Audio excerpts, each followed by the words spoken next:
back to the show. Yeah, welcome. Hello. How you guys doing? They're not answering. Do they talk back? Have they ever talked back? They're always talking back. In my dreams. Sleepaway Camp. This is a movie that I really love quite a bit. Very near and dear to my heart. How do you even start with this? I don't know. I was really excited for Collin to watch this movie. It was interesting. I'd say my first impression was I had high hopes at the opening. It just started out with some really restrained long shots of the camp and a really good score. With really nice ADR of like when they went over the basketball courts, you hear the basketballs dribbling, like chatter of people in the background. You really feel like you're there, and then like you get all that really long intro, and then you get the shot of the sign of the camp where it's like it's not called Sleepaway Camp either. No, it's called Camp Anahuac. Yeah. But it's really like, it looks like you're getting yourself into a really really well thought out and well shot movie, and you're not. And then the first couple lines of dialogue happen, and you're like, oh, they don't know any actors. There, Delore, you're doing great! Can't we stop now? Hey, Craig, how about letting me take her around once, huh? Come on, Marianne, you know I can't do that. We're jumped in, not to the sleepaway camp, but to across the way. Yeah, across the way. Across the lake, right? From the sleepaway camp, where you have shirtless dad and his two children goofing off on a boat in the middle of this lake. And then you're also simultaneously getting a camp counselor, someone from the camp, and a girl jet skiing not jet skiing, what is it, water skiing. Water skiing. Yeah, on the back. And with some wonderful dialogue just right out of the gate. Oh God, yes. Let me drive the boat! No, I'm not allowed to let you drive the boat. Oh, right. Which of course you knew was gonna fucking happen. Yeah. So then you're cutting back to like the kids on the boat, and there's a little boy and a little girl and the dad, and they sneak up behind the dad, and it's like not even cleverly done. He's like just staring off. He's got his back to him. They both sneak up to him on the boat, but he doesn't notice that all of the weight of the boat is shifted to one side, and they're leaning heavily, but he's just still oblivious. And then they push him in the water, but the whole boat flips, and he goes, ah, ha, ha, ha, ha. It's like, you stinkers, or you pranksters, something stupid like you that. You pranksters. And then we keep cutting back to the girl going, let me drive the boat! Please. All right. And the girl's in the back like, wee! And they're No, she's not having a good time at all. She's begging him to stop. Oh yeah, she is. She's like, I don't want to jet ski. So then we get another shirtless dude who walks out and goes, hey, the doctor's gonna be here at 4 o'clock or something. Doctor? Is that the aunt? Very well could be. Is a doctor. She is. She says that she's a doctor. Don't tell anyone how you got your physicals. So it cuts back to the girl driving the boat, and he's just like staring off, not paying attention to the fact that they're literally barreling into their boat. Just like, and the girl goes, slow down! Slow the boat down! She's like it's guttural screaming. Yeah, and they both just keep looking back. What did she say? Huh?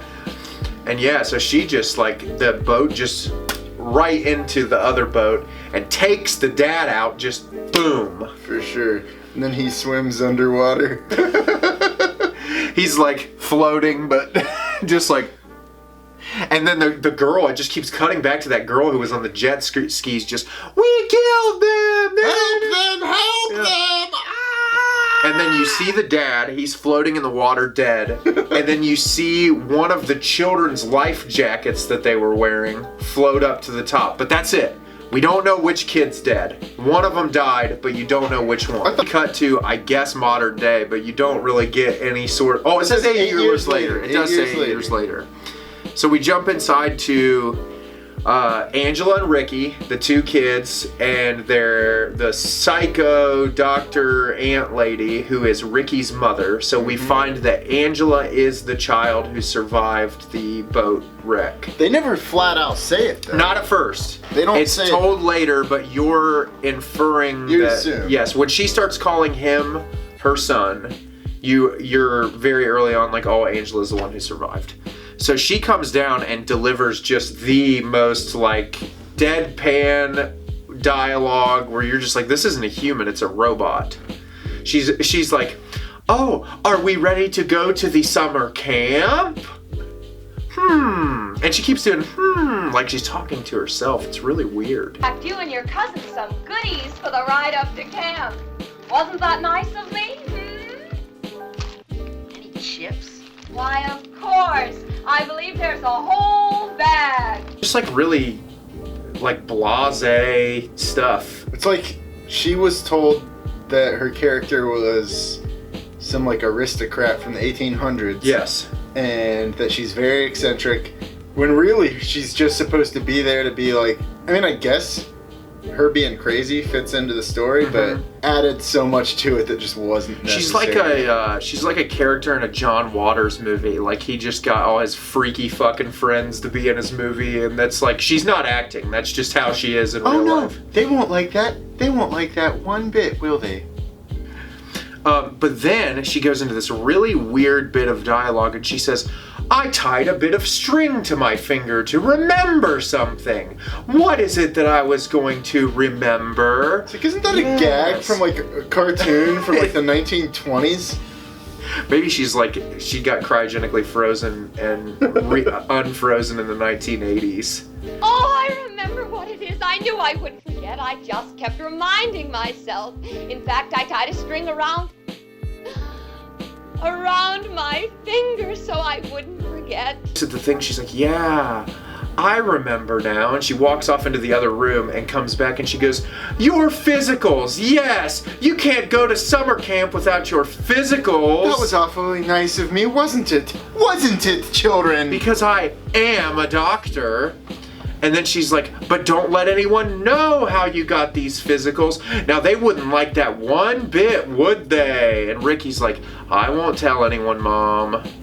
Yeah, she's real creepy. She reminds me of, you know the movie Chitty Chitty Bang Bang? There's the creepy kid catcher. Yeah, dog catcher. yeah. That's who she reminds me of. Children, where are you? I know you're here somewhere. Why, my angel, I hope you have a good time. But of course you will. Take good care of my little girl, Richard. Bye, Mom. Goodbye, dear. She reminds me of my Uncle Jerry, who used to lock me in his basement at family gatherings. It was really weird. The family would be out like grilling out and like playing games, and I was in a small cage. They fed me dog food through a small... Well, I need to keep that to my therapist. She sends them off to camp, and then the next shot we get is all them coming off a bus, which is just like the greatest scene ever. These kids getting off a bus, and you get Colin's favorite character, the camp counselor, and this other guy just going, slow down, shut the fuck up, slow down. Yeah, And that's it's just yelling at him. inaudible yelling. He tells him to hurry up, and later on, and he tells him to slow down, then he tells him to hurry up. Ah, come on now, you're getting into overtime. Like, it's a camp. Come on, let's move. Chop chop. After dinner, there'll be an old Is there overtime? And then Collin and I have to introduce you guys to the worst character in this film. I don't know who I think wants the to take worst this character one. in all of film. In all of film, which is the greasy chef. The rapey head chef of the camp that looks like he shot himself. Let's just say this wouldn't even survive in an Eli Roth horror movie made now, where the dialogue this guy's making is heavily implying pedophilia. Oh yeah. He calls them fresh chickens. Oh God. Then immediately goes into calling them baldies, which you know what that means. And like the creepiest part about the whole thing is the other cooks that work in the kitchen with him are just like, Where I come from, we call them baldies. Makes your mouth water, don't it? Really lewd, awful. And they keep doing this like zoom shot to his face where what's in his fucking mouth that he's like chewing on and he's like sucking on something. It's not straw, but he's got something. It's like a metal wire. Yeah, and he just keeps like putting it in it's fucking weird as shit. It gives you real bad vibes right out the gate. I feel like they even do like a freeze frame. He like flicks it and it's like doing. It cuts over to Ricky and Angela like talking to each other, and he goes, I'm gonna be staying in bunk 19. I'm right down the way from you. And Angela does not speak at all. You haven't seen her talk the whole movie. Giving some exposition, and then Ricky's buddy who comes in. Would you remember what his name is? I don't fucking remember. The kid. Roderick. Alan, basic white kid. He comes over and he's like saying, have you seen Judy? Yeah. It's like, oh man, oh man. Rick, wait till you get a load of Judy. Man, oh man. Yeah, so they had a fling or whatever, and Angela's just like sitting there still. And yeah, so they talk for a minute, and then he goes, yeah, if you need anything, I'm gonna be right in the cabin across from you. And so then it cuts to the cabin that Angela's staying in with all the other girls, with Judy and Meg. They cut inside, and you get the brief introduction of all the girls in there, like, oh, this is Meg, this is Judy, blah, blah, blah. And they're all already picking on Angela, like, hardcore, because she won't speak. Are you ever going to talk? Ew, why don't you say anything? Blah, blah, blah. What are you looking at? Yeah, so you find out immediately that these girls are bitches. They're just the worst. Yeah. You looking at?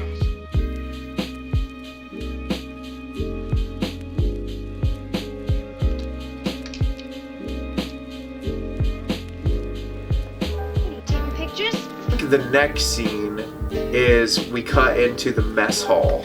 Yes. Where Where the first shot of the mess hall, it's this panning shot, and the first kid in the shot is just staring directly into the lens, like burning a hole through it. It's like, why wouldn't you not take another shot? And you get a brief shot of Collin's favorite character, the camp counselor, who he's like rubbing all over one of these girls. Like the camp counselor or the owner of the camp? The owner of the camp. That guy, always chomping on a cigar. Yeah, he's rubbing all over the back of one of these girls in the thing. And you cut over to Angela, and she's not eating anything. And she goes, what the fuck is wrong with you? She's not eating anything. And then the one guy who looks like one of the Brady Bunch comes over, and he goes, is everything okay, Angela? Can we get you something special to eat? Let me take you back to the pedophile in the kitchen. Let me leave you with the rapist head chef we have. So he takes him back there, and as soon as he turns around, he goes, Yeah, he's like, let me show you what we've got in the walk-in. Yeah, because you the always guy find interesting things in the walk-in. The guy gets like a phone call, and he goes, you got a phone call in the office? Hang on a minute. So they go into the walk-in, and he goes, do you like what you see in here? And he starts unbuttoning his pants. Yikes! Right out the gate. Yeah, then the brother walks in. Freaks out. He threatens the brother. Don't you tell anyone about the this. cousin or whatever the fuck. Sure, whatever you want. Now get the hell out!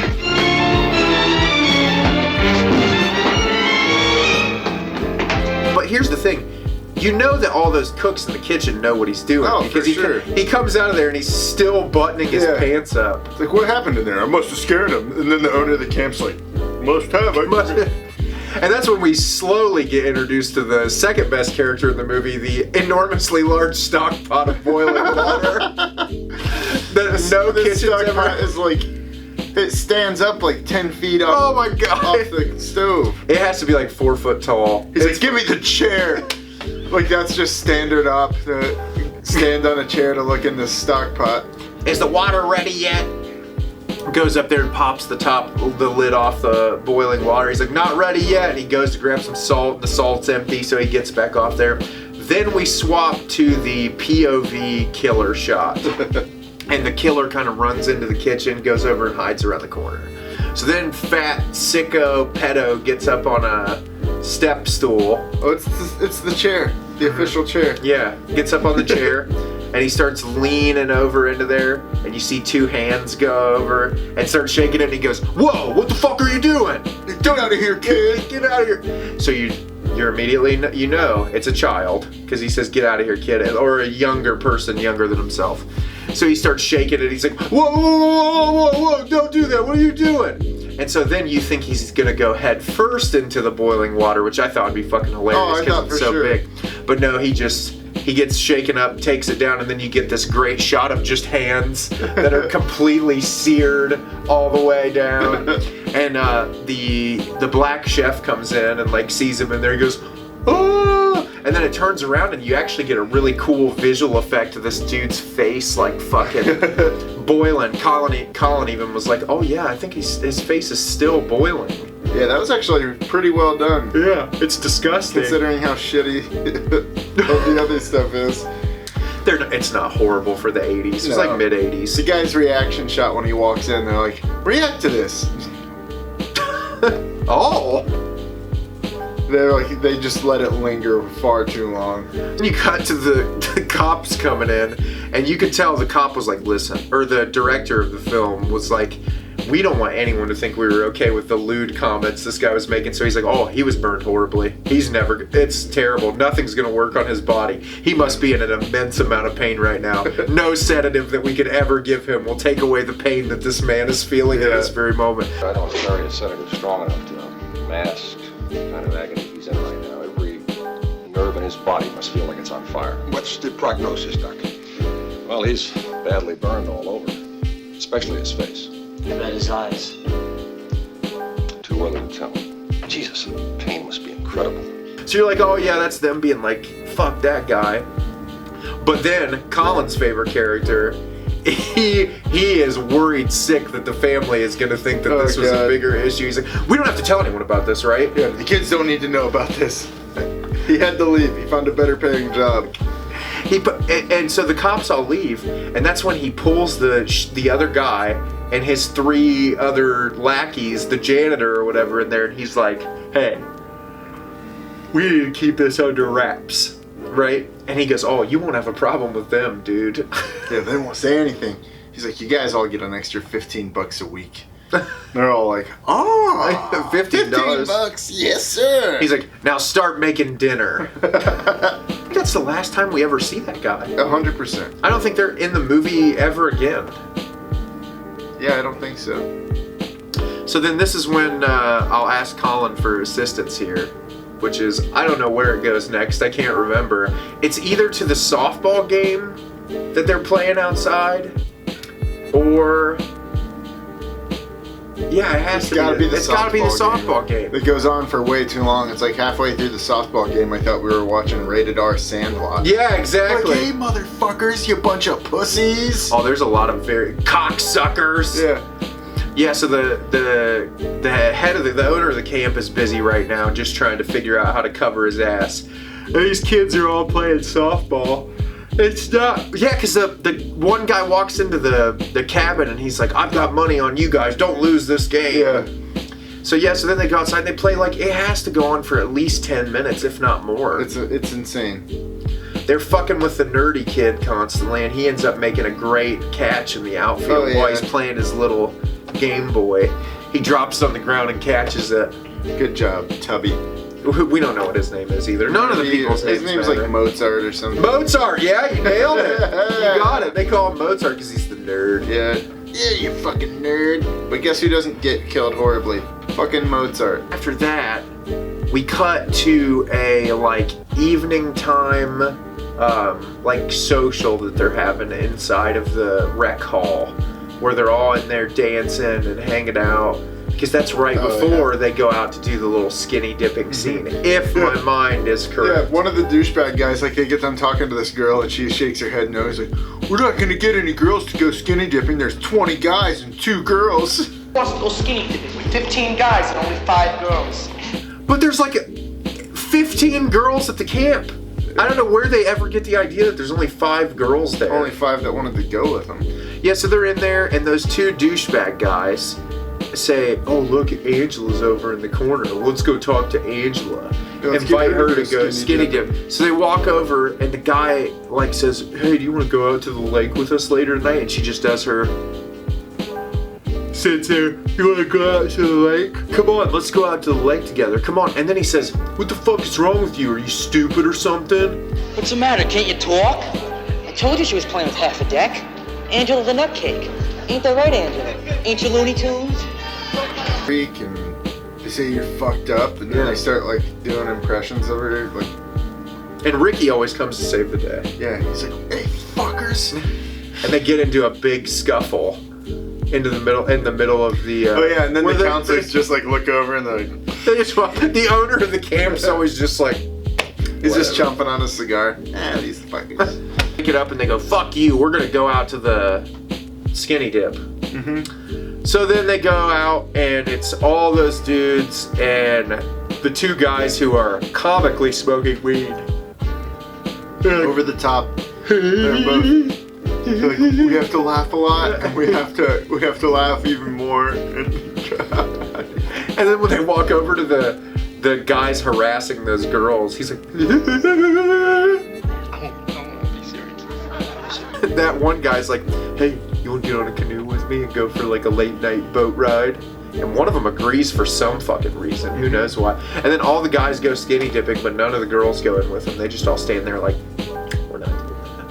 Yeah. So then you get this weird shot of like the boat going by with the girl and the guy in the back. He's like, watch out for night snakes and snapping turtles. They come out this late at night. And then the director does the same shot of the boat again. You think it's a boat following them, but it's not. It's the same boat. Yeah, and the music that they're playing is like, is this supposed to be The Godfather? Yeah, I know. It's fucking weird. He's about to kill this girl out in the boat. So he's like, ooh, the night snake. He starts like shaking the boat. She's like, come on, guy, don't do that. He's just shaking the boat back and forth, back and forth.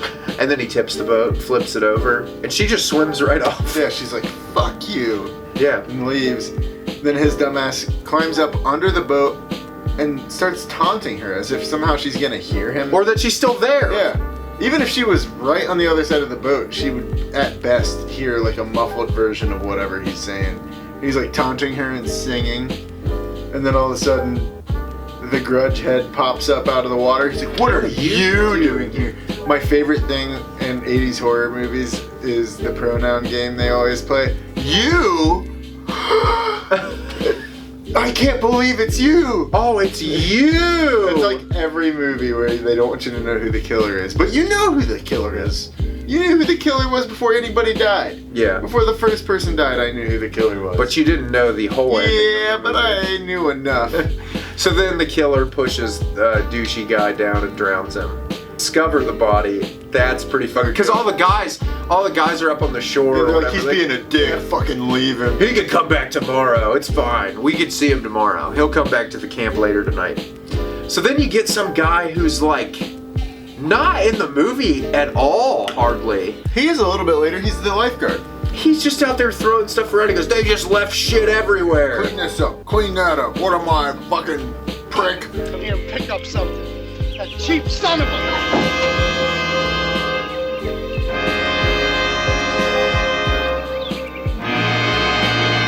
And then he pulls the boat up and sees a mannequin that has worms crawling out of its eyes. He just drowned, but it looks like he got freaking beat the hell up. His body been left there for 6 weeks. Like, there's no way that a fresh corpse would look like that. Cuts to the paramedics or whoever taking him away in like a bag with no cart or anything. They're just carrying him. Just letting it droop in the middle, just. And then we're introduced to our other favorite character, Fake Mustache Cop. Oh my God. Who has the worst fake mustache I've ever seen. Yeah, they get that close up and you can like see the spirit gum holding the mustache on. And they're like having a very long conversation. And the owner of the campground, he is just so good. He's like, no, he was probably just out there horsing around.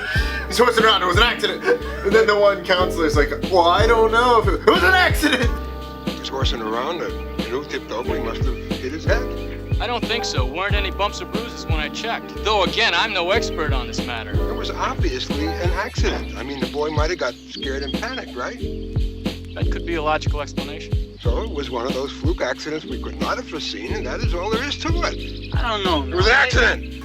the cop's like, he's like, listen, I'm just telling you, there was no signs of a struggle from what I could see. He's like, I'm no expert or anything. We'll have to see after the autopsy. Yeah, he's like, now I gotta make that shitty phone call. I have to go tell this kid's parents he's dead. Yeah, and the whole time he's like bitching that the place is gonna get shut down. It's like nobody's gonna send their kids here. Yeah, and he just completely acts inconvenienced the whole time. Like, he's so fucking funny. They're gonna ruin me. Part that kid off, and then it's, I can't remember where they go to next. Nobody is shocked or horrified or they don't care. the least bit bothered that this kid died. Even his best friend, you never even see a reaction from his best friend. He doesn't look bummed.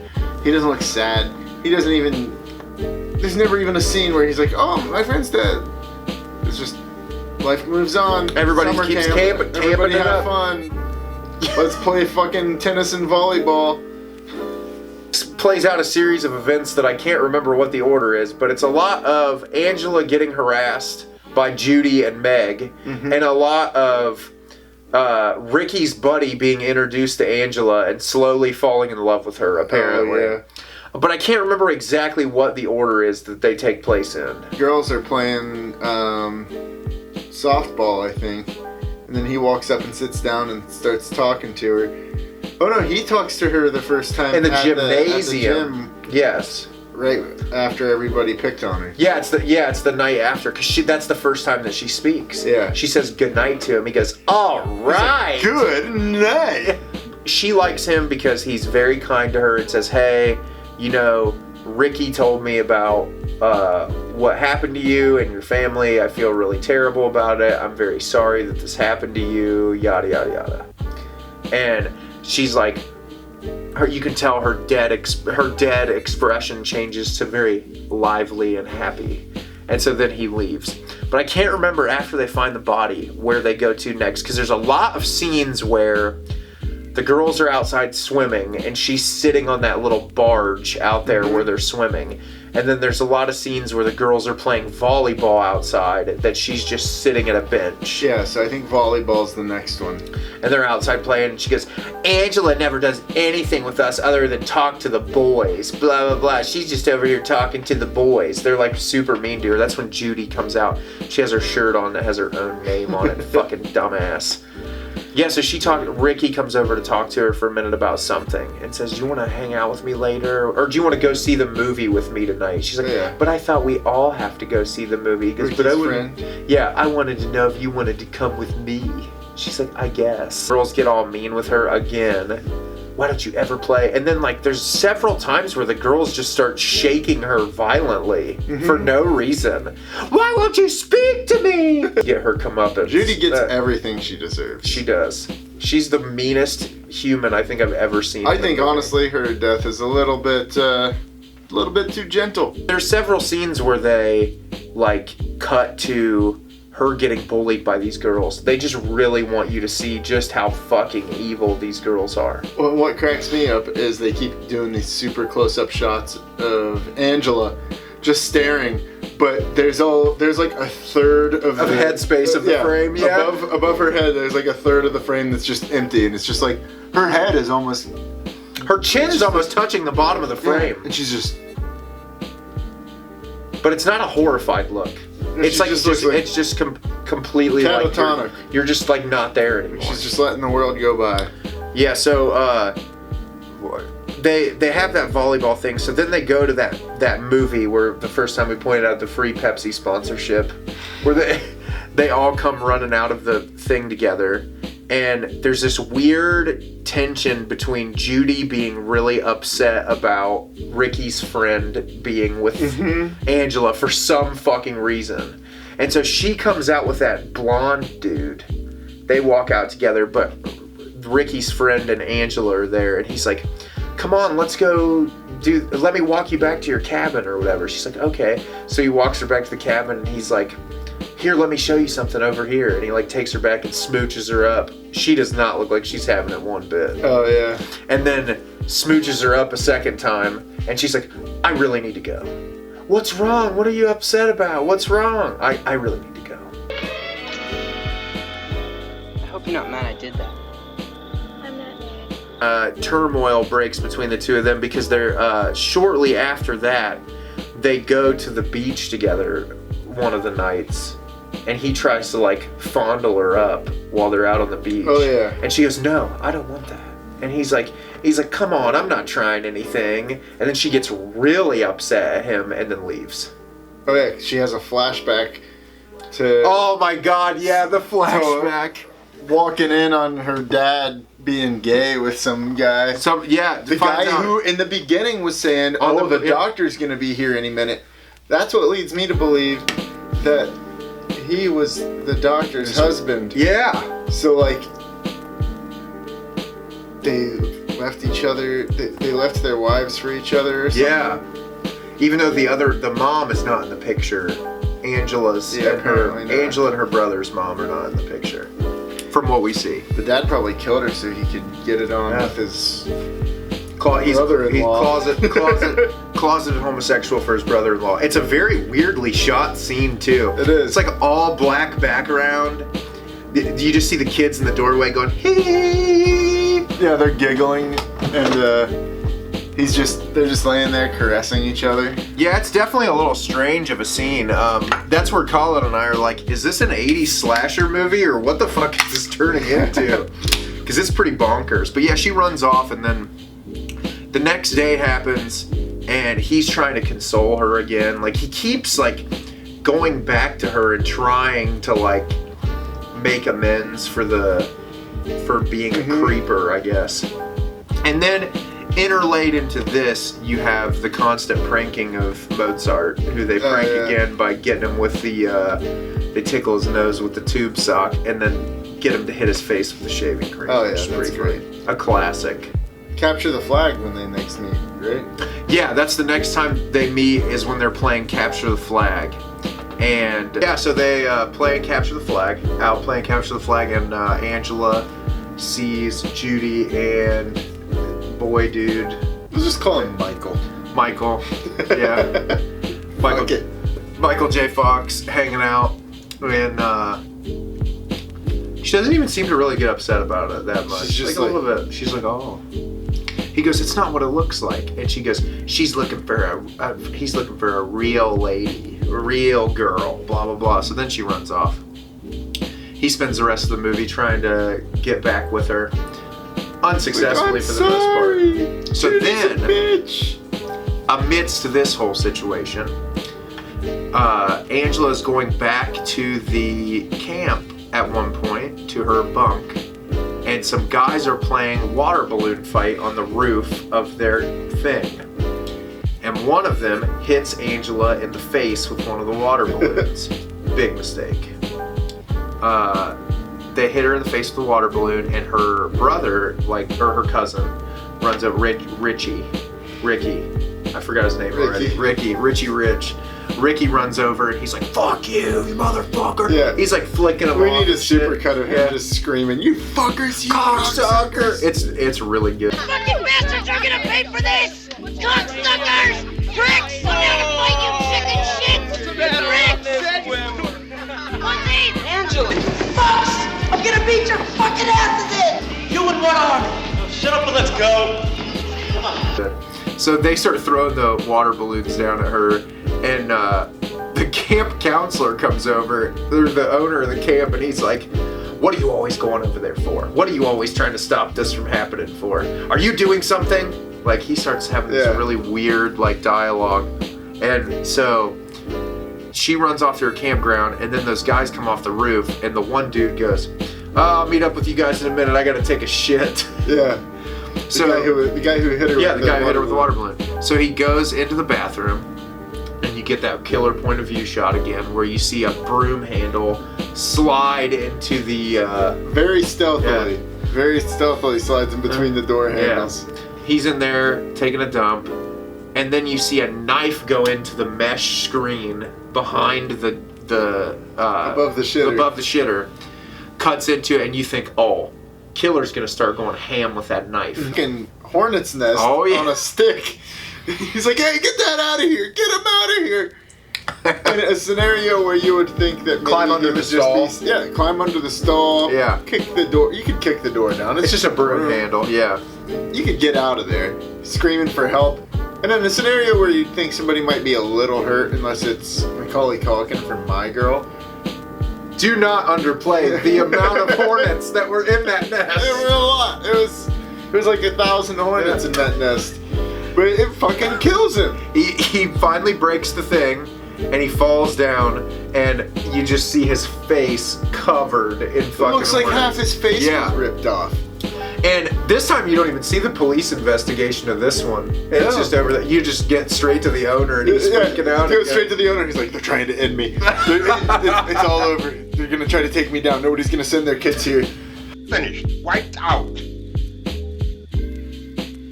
How many are left? It's over. It's going to be the last year we're open. He's talking to Wayne Brady, I think. Yeah. One of the Brady boys. Wayne Brady. Wayne Brady was the host of Whose Line Is It Anyway with Drew Carey. Wayne Brady. Just Brady. Greg Brady's the oldest one, right? Greg, and then the two middle ones. Middle and young. Marsha.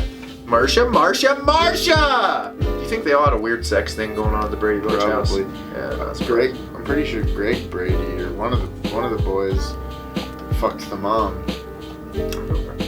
Not surprised there. Seriously. I forgot her name a minute ago.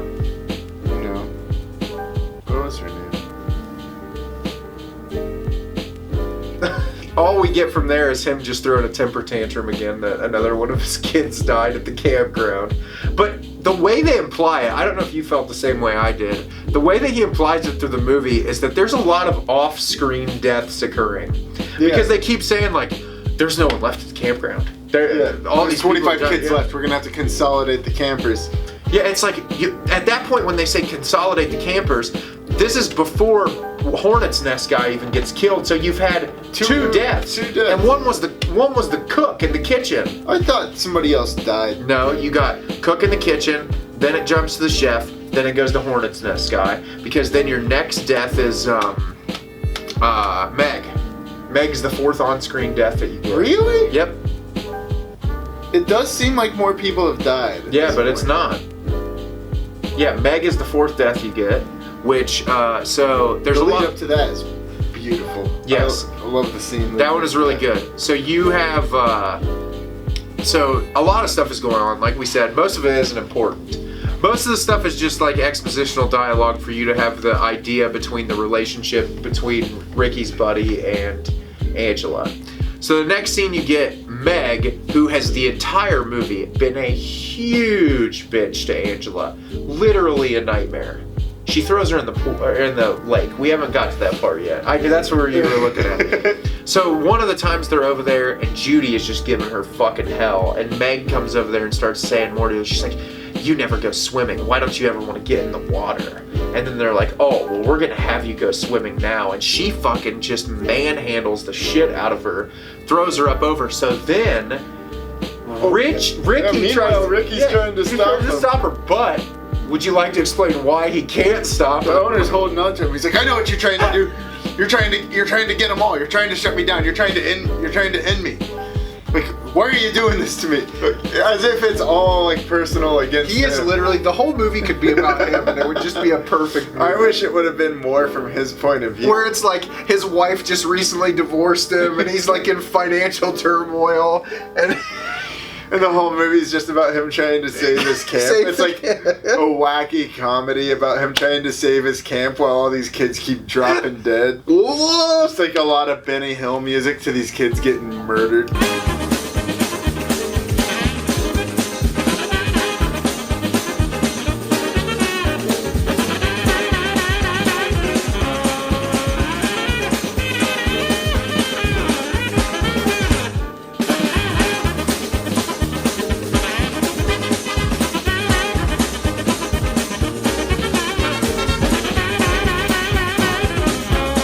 oh man, he just gives it his all. He's one of the best actors in the whole movie. Hold him back, but Angela gets thrown in the water. And who goes in to save her? I can't remember. Someone else. The lifeguard pulls her out. She can't swim. The lifeguard, the way it looks. The lifeguard who found the first dead body pulls her out. Because that's your red herring. Mm-hmm. Because she can't. She really is struggling. She can't swim. So the lifeguard pulls her out, and then you cut to the next evening where they're having... When Ricky pulls her out, those kids start throwing sand at her. Oh yeah, just a bunch of little 7 and 8 year old kids fucking just throwing sand at her while she hasn't done anything to any of them. Yeah. So they go back. He says, "Go change your clothes before you catch pneumonia." Or does he say that when she gets hit with the water balloon? She's not even wet anymore after that. Before you catch pneumonia. So then it cuts to that evening where they're having the social or whatever, and you see all the camp counselors outside of this house, and they're going, "So you guys tonight," points this random camp counselor, "are going to take the kids out for camping under the stars, and Meg and this other guy have the night off." She goes, "Oh yeah, night off." So she runs to the owner and says, "What are you doing tonight? Remember that dinner you promised me?" And you're like, "Oh, gross." Like, Is that the director? What's this 20-year-old girl want with this 60-year-old man? It'd be interesting to find out if that's the director. I bet it is the director. No, there's no way. I don't think it is, but it would be funny. So he's like, "Ooh, come over at around 9:30." So so it cuts back to them in the bunk, and they're in the bunk, and she needs to take a shower, and you get this great shot of her. It's almost like a shot out of like Ferris Bueller or something, where she's in line for the shower, and she goes, "No chance any of you girls would let me cut in front of you," and all 3 of their heads turn at the exact same time, and she walks out, and she goes, "Do you know if the water's on still next door?" And she's like, Judy's like, "I'm pretty sure it's still on." And so then she runs next door to go take her shower. Was this before or after they yell at Angela for not showering with everybody else? That's after. So yeah, so before they yell at Judy Angela. chews her out. "Why don't you shower at the same time as everybody else? Blah, blah, blah, blah." And then the one counselor's standing up for her. "She can shower in the morning or whenever she wants." It's like, "You probably don't shower because you haven't hit puberty. You don't have any hair down there. Like, you're like a carpenter's dream." Flat as a board and need a screw. Judy, she's a real carpenter's dream. Flat as a board and needs a screw. That's enough. Fuck off. Over next door to take a shower in an empty bunk with a Loverboy poster. And she's in there, and Collin said she's only washing her neck. Yeah. She's just rubbing soap awkwardly into her collarbone while she hums. She had a very dirty collar. So then you get the same killer point of view shot, but this time it's a lot more straightforward of a kill. A knife through the drywall. Which it's like, when you end up seeing her stab wound after she dies, she stabs her like 6 different times. But it's all one. But it's all one line straight down her back. You're just like, well, how the fuck did that even happen? Now, propped up in the shower to where when someone walks in, she falls out. Yeah.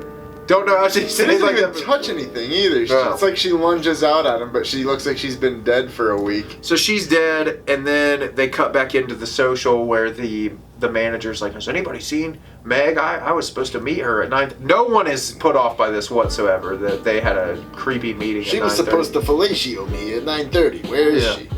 There's hardly anyone in that social, by the way. There's literally like 10 kids in there. You're like, oh, so they all really have been getting and they keep killed off. They keep hinting that Ricky's behind it because they're like, "Oh, Ricky's back sleeping." Yeah, he's not feeling good. Seconds after Meg was killed, he's not feeling well. He's back at the cabin.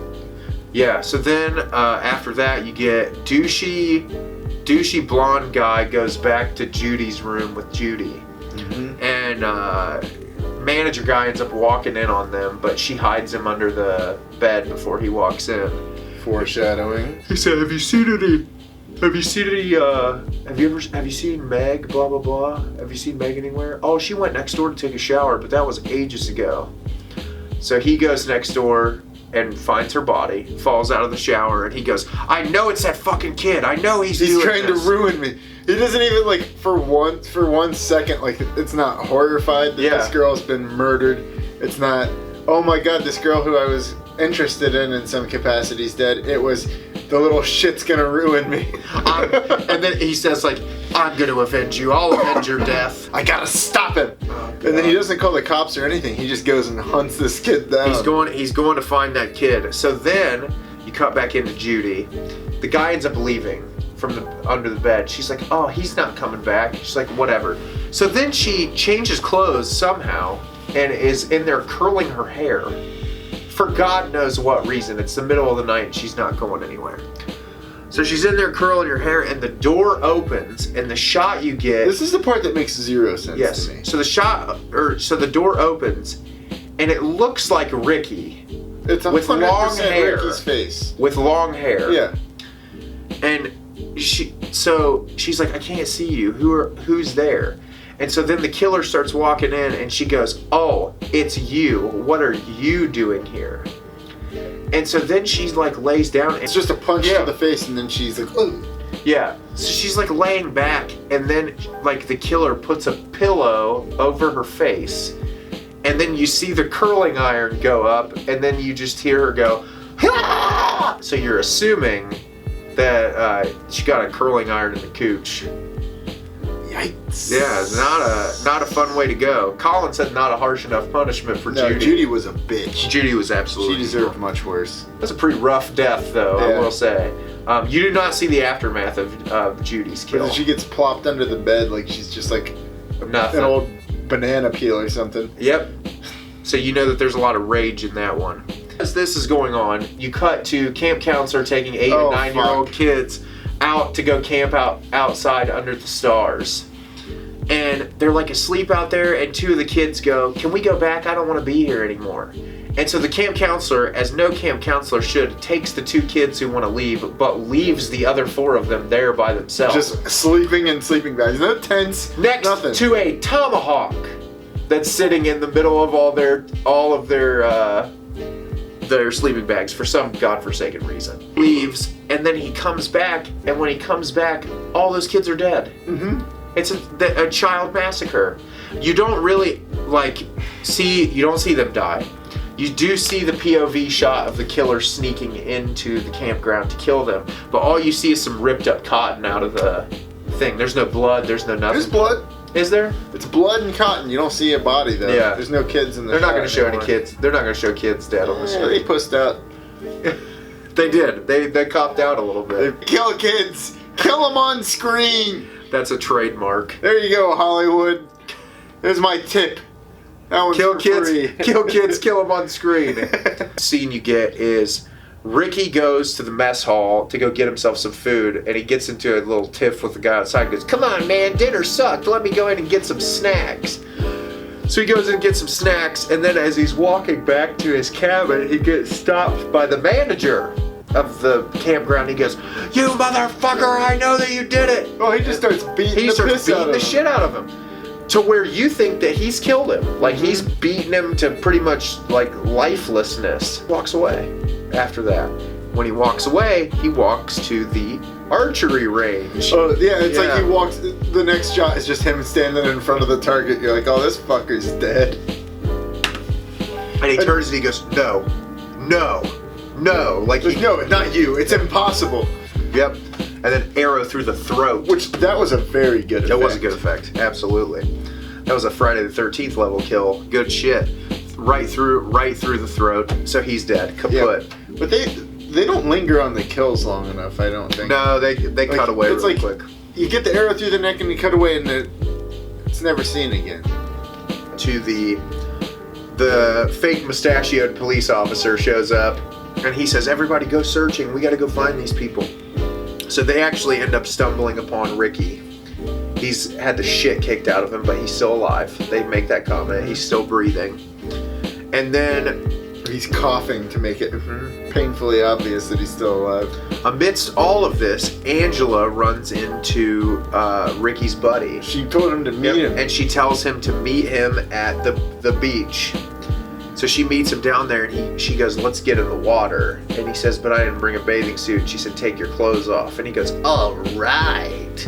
And so then it cuts away for a really long time. You don't go back. You get Meg's kill, you get Judy's kill, and the manager of the campground's kill. All 3 of them, and child massacre. All 4 of them at the same time, back to back to back to back to back. So, just like it's day-to-day life. So then the camp counselors stumble on the beach, and they see Angela sitting down. She has her shirt off, laying in the back, and she's got that kid in her lap, and she's like petting his head and like singing a song or something. All on her a few times, and then she stands up, and you go to a flashback amidst that. The flashback is with the creepy aunt. Oh, yeah. And she's standing in there, and she's talking to someone. You don't know who she's talking to, and she kneels down, and you find out the little boy survived, not the little girl. And she said, my husband always wanted a little girl. No, a boy won't do. A boy will never do. We already have a boy. And she says, she's like, I'll call you Angela because that means angel. To where you're seeing. How does that sound? Peter. Yeah. It will be a nice little surprise when Richard comes home to find a little girl in the house. Yes, I've always dreamed of a little girl just like you. I mean, we already have a boy, so another one simply would not do. Oh, no, absolutely not. A little girl would be so much nicer, don't you think so, Angela? Angela. Such a lovely name. Why, I believe it means angel. Why, yes, I'm sure it does. I know you're going to like that name. Won't you, Peter? And you find out that Angela lived in this fucked up family who made Angela Peter dress up like a girl and essentially become a girl to fit this family's sick, sadistic needs. Mm-hmm. And then you cut back to the beach, and Angela is standing straight up, and it looks like a fucking monster. Like, looks like a grown-ass man. Growling, like, oh. But, like, naked, looks like a grown-ass man. Not like a child. Like, it looks like... Just like, she has a penis! Yes. And you get this... like, the most terrifying facial expression. Yeah, she's, like, growling like a zombie. It's like, wait a second. I thought she was just damaged in the head, not like a demon. She's like... And when I did some research about this movie, the body is actually, like, they built that the actress was, like, inside of it. And even, like, some of the cuts of her face are her real face, and the really stretched mouth is, like, fake. They build all that. So, I don't know if that's just to, like, show just how evil the whole situation's made her become, or what it is, but, like, you just get credits after that. Nothing else. Movie. Oh yeah, freeze frame on her face. Yeah. Yeah, it's fucking crazy though. I like this movie. I think it's I think for what it is, it's really well done. Engaging all the way through.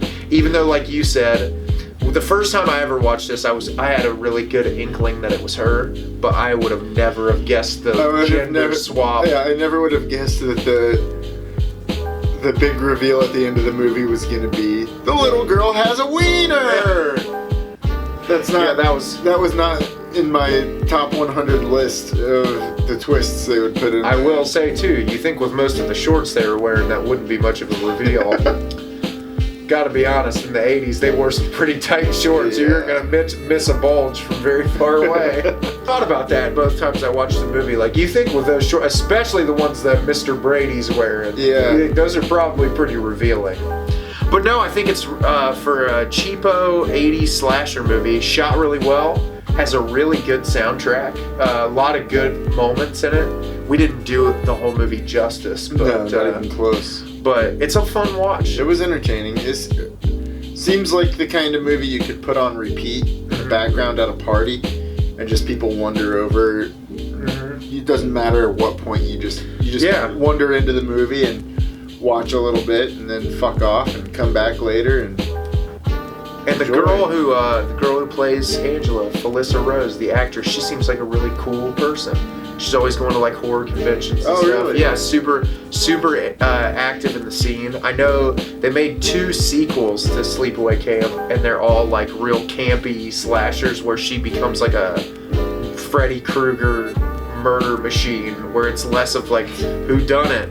But I don't think she might have came back for the 3rd one, but I know the 2nd one it's a different actress. So, but yeah, I think it's worth checking out. It's one of those, like, it's definitely a fun Halloween movie, something that I really get into around the spooky season. I enjoy watching these movies. I love movies that you can just goof off with people and watch and have a good time laughing. Sure. Especially ones where the subplots are a manager losing his campground. That shit is still some of my favorite. To me, that's diamond in the rough. Oh, it's so good. No one would have ever expected. And then who was in the writer's room who's like, let's have this really creepy subplot about this like pedophilic fucking chef who's gonna rape her in the walk-in. Somebody who had a really bad experience at camp at a young age, apparently. They're like, yeah, I didn't like my mashed potatoes, so they took me in the walk-in and gave me the business. Robert, are you okay? Is everything all right? He's like, that's perfect. The facial expression. That's exactly what we're looking for. Little did they know he was reliving his traumatic events of his past. Movies are therapy, as they say. Yeah. Maybe in the most extreme way. We're glad you stopped by again. Definitely watch Sleepaway Camp. I would recommend it. Highly recommend. Yeah, and we'll see you next time. What are we gonna do now? Do you want to go rent a camp that's been abandoned? I think we're gonna have to start our own summer camp. That's the only solution. That's the only solution. But none of those fuckers better try to put us out of business. No, or we'll have to kill them. We'll have to beat them to death in the woods. Bye, everybody.